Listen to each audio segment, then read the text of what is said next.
کہ نہیں کہتے؟ ارے زور سے بولو، کہتے کہ نہیں کہتے؟ اچھا اگر آنے والا یہ کہتے کہ میں روزے سے ہوں تو دوبارہ کھانے کے لیے کہو گے؟ زور سے بولو، کہو گے؟ مگر یہ دیکھو، کہتے ہیں حضرت آتے مسجد میں ہولے بنے ہوئے تناول فرما رہے تھے، جب مجھے دیکھا تو فرمایا کہ آئیے مولانا. میں نے عرض کیا حضرت میرا تو روزہ ہے. کیا کہا؟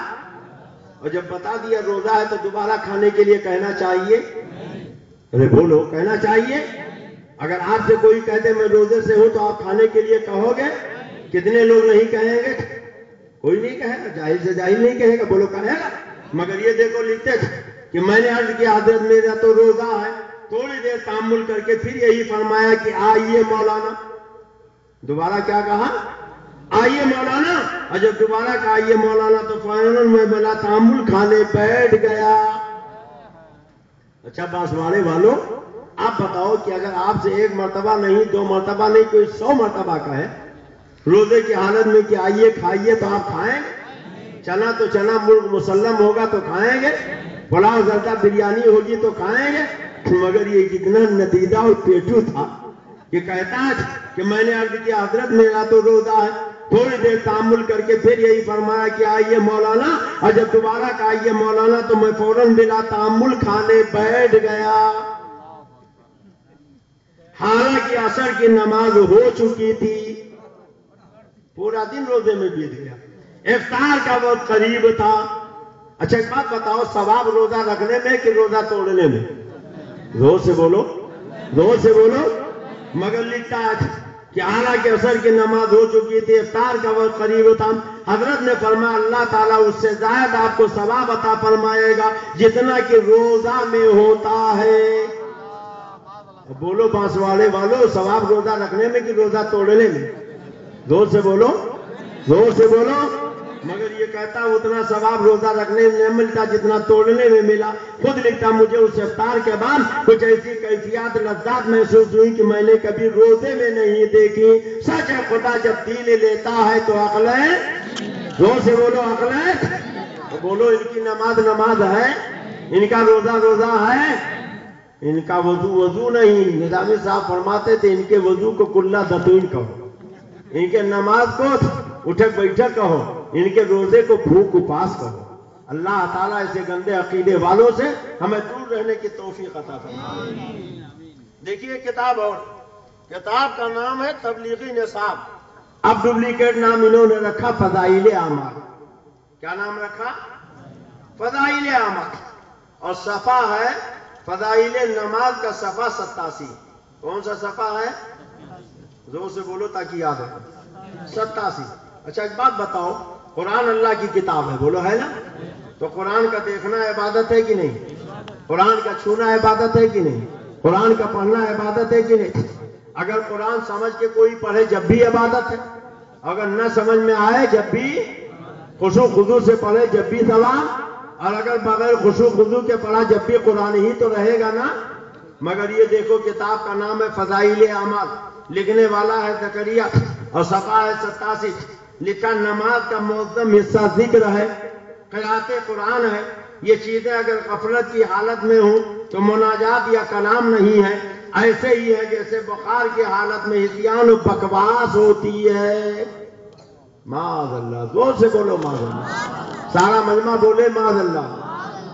میں اگر ہاتھ اٹھواؤں کہ کتنے لوگ ہیں جو نماز میں قرآن پڑھتے ہیں تو خشوع خضوع باقی رہتا تو شاید 2-4 ہاتھ اٹھائیں گے.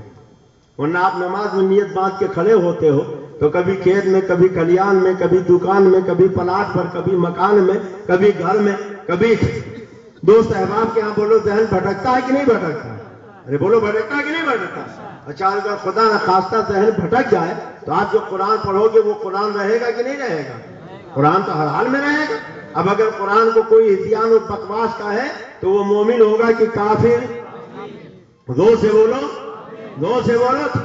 تو کہتا اگر کوئی خشوع خضوع کے ساتھ قرآن نہ پڑھے تو ایسے ہی ہے جیسے بخار کی حالت میں، یعنی جب سرسام ہو جاتا تو ہدیان و بکواس ہوتی ہے، ٹائیفائڈ میں جیسے آدمی اور پھول پکتا ہے، کہتا ہے اگر خشوع خضوع کے بغیر قرآن پڑھا جائے تو ایسے ہی ہے جیسے بخار کی حالت میں ہدیان و بکواس ہوتی ہے کہ جو چیز دل میں ہوتی ہے زبان پہ ایسے اوقات میں جاری ہو جاتی ہے اور اس سے نہ کوئی فائدہ ہوتا ہے نہ نقصان۔ عباس والے والوں میں آپ سے پوچھنا چاہتا ہوں، جو قرآن کو ہدیان و بکواس کرے وہ چاہے کتنا کلمہ نماز پڑھے وہ مسلمان ہو سکتا ہے؟ زور سے بولو، زور سے بولو، اسے مسلمان مانو گے؟ وہ مسلمان ہو سکتا ہے؟ دیکھو یہی کتاب تبلیغی نصاب اور اسی کتاب کا صفحہ ہے 35۔ کون سا صفحہ ہے؟ اور باب ہے فضائل ذکر۔ کون سا باب ہے؟ زور سے بولو تاکہ یاد رہے۔ فضائل ذکر، ان کے یہی ایک مولانا، کون مولانا؟ جو ابھی لوٹے والے مولانا، جنہوں نے نماز توڑ کے لوٹا چھین لیا تھا، وہی مولانا جس نے لکھا شیطان کا علم نبی سے زیادہ ہے معاذ اللہ۔ زور سے کہیے معاذ اللہ۔ اسی مولانا کا واقعہ کہتے ہیں ایک مرتبہ ایک ان کے خلیفہ حرم میں بیٹھ کے درود شریف کی کتاب پڑھ رہے تھے، اتنے میں یہی خلیل احمد امبیٹوی پہنچ گیا، اور جب یہ پہنچا تو کہتے ہیں وہ درود شریف کی کتاب کھولے ہوئے اپنا ورد پڑھ رہے تھے، کتافتن میری طرف مخاطب ہو کر فرمانے لگے اس وقت حرم میں کون آ گیا؟ کتافتن سارا حرم انوار سے بھر گیا۔ معاذ اللہ، زور سے بولو معاذ اللہ۔ بولو اللہ کے گھر میں نور رہتا ہے کہ نہیں رہتا؟ ارے بولو رہتا ہے کہ نہیں؟ مگر جب یہ دیوبندی ملا پہنچا تو وہ بیٹھ کے درود شریف کی کتاب پڑھ رہے تھے، حرم میں تھے، حرم میں نور نہیں تھا، درود شریف کی کتاب پڑھ رہے تھے، نور نہیں تھا۔ جب یہ شیطان کا علم نبی سے زیادہ بتانے والا خلیل احمد امبیٹوی پہنچا تو اپنے پڑوس میں جو بیٹھا تھا اس کی طرف رک کر کے کہتے ہیں فتن حرم میں کون آ گیا کہ ہر طرف نور ہی نور بڑھ گیا۔ میں خاموش رہا، اتنے میں حضرت طواف سے فارغ ہو گئے، مولانا کے پاس گزرے، مولانا کھڑے ہو گئے اور ہنس کر فرمایا میں بھی تو کہوں آج حرم میں کون آ گیا؟ اب بولو مسلمانوں، یہ خدا کے گھر کی توہین ہے کہ نہیں؟ ارے زور سے بولو، توہین ہے کہ نہیں؟ کہ اللہ کے گھر میں نور نہیں تھا، درود شریف کی کتاب پڑھ رہے تھے تب نور نہیں تھا، اور جب یہ دیوبندی ملا پہنچا تب خدا کے گھر میں نور آیا ہے۔ اللہ تعالیٰ ایسے گندے عقیدے والوں سے ہمیں دور رہنے کی توفیق عطا فرمائے۔ کچھ لوگ کہتے ہیں مولانا صاحب کلمہ پڑھتے ہیں، نماز پڑھتے ہیں، داڑھی رکھتے ہیں، انہیں برا نہیں کہنا چاہیے۔ کسی کو برا کیوں کہتے ہیں؟ جتنی دیر آپ برا کہتے ہیں کلمہ شریف پڑھیے، درود شریف پڑھیے، آپ کو ثواب ملے گا، کوئی کچھ کہے گا بھی نہیں۔ تو دیکھو آپ قرآن پڑھتے ہو، نماز پڑھتے ہو تو پہلے کیا پڑھتے ہو؟ اعوذ باللہ من الشیطان الرجیم، اللہ کی پناہ مانگتا ہوں میں شیطان مردود سے۔ اس کے بعد پڑھتے ہو بسم اللہ الرحمن الرحیم، اللہ کے نام سے شروع جو رحمان اور رحیم ہے۔ پھر پڑھتے ہو الحمدللہ رب العالمین الرحمن الرحیم۔ گویا خدا کی مرضی و منشا یہ ہے کہ مجھ کو رحمان اور رحیم بعد میں کہنا، پہلے میرے نبی کے دشمن کو شیطان کہہ دینا، پہلے میرے نبی کے دشمن کو رجیم کہہ دینا۔ دیکھو قرآن میں اللہ نے انا اعطیناک الکوثر فرمایا، مگر آخر میں هو الاوتر بھی فرمایا۔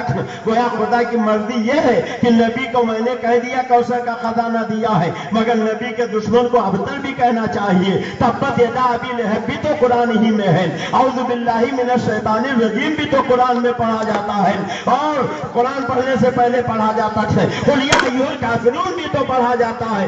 سنو لوگ کہتے ہیں، بڑی سادگی سے کہتے ہیں مولانا صاحب اللہ کی مرضی و منشا یہ ہے کہ لوگوں کے عیب چھپائے جائیں۔ ہم بھی کہتے ہیں اللہ چاہتا یہ کہ لوگوں کے عیب چھپائے جائیں۔ یاد کیجیے سلسلے قادریہ رضویہ کے ایک امام جنہیں دنیا حضرت سیری سختی کے نام سے یاد کرتے ہیں، ایک مرتبہ بغداد کی ایک گلی سے گزر رہے، دیکھا ایک شرابی شراب کے نشے میں دھت پڑا، اللہ اللہ اللہ کہہ رہا۔ قریب گئے، اٹھا کے بٹھایا، کلی کرائی، منہ دھلایا اور چلے گئے۔ جب ہوش آیا تو اس نے پوچھا اے لوگوں، میں تو شراب کے نشے میں تھے، میرا منہ کس نے دھلایا، کلی کس نے کرائی، میرا منہ کس نے پاک کیا؟ لوگوں نے کہا حضرت سیری سختی نے تیرا منہ پاک کیا، اللہ کے ولی نے تیرا منہ دھلایا۔ کہاں پوچھا اتنے بڑے ولی نے میرا منہ پاک کیا؟ سچے دل سے توبہ کیا، مولا اب آئندہ میں کبھی شراب ہوٹل سے نہیں لگاؤں گا۔ اور جب رات کا پچھلا پہر آیا تو تہجد کی نماز پڑھنے کے لیے مسجد میں پہنچ گیا. کہہ دو سبحان اللہ. حضرت سیدی سختی بھی پہنچے تھے. دیکھا تو زمین پہ ماتھا ٹیکا, کہا مولا یہ تو شرابی تھا, نمازی کیسے بن گیا؟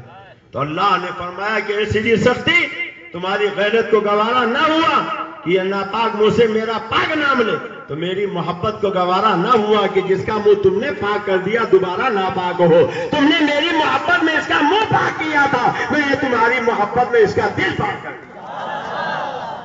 حضرت سیدی سختی نے وہ شرابی سے پوچھا, میاں تم تو شرابی تھے, نمازی کیسے بن گئے؟ تو مسکرا کے کہتا, حضور والا جب میرے پروردگار نے آپ کو سب کچھ بتا دیا تب آپ مجھ سے کیوں پوچھ رہے ہو؟ اللہ اکبر. شرابی تھا مگر ابھی ابھی توبہ کیا, اس منزل پہ فائز ہو گیا کہ خدا اور بندونی میں جو راز و نیاز ہو رہا اسے پتا چل رہا. کیسا کریم ہے وہ مولا, کیسا رحیم ہے وہ مولا, اپنے بندوں کے عیب چھپاتا. حضرت فاروق اعظم کے زمانے میں ایک گویا تھا,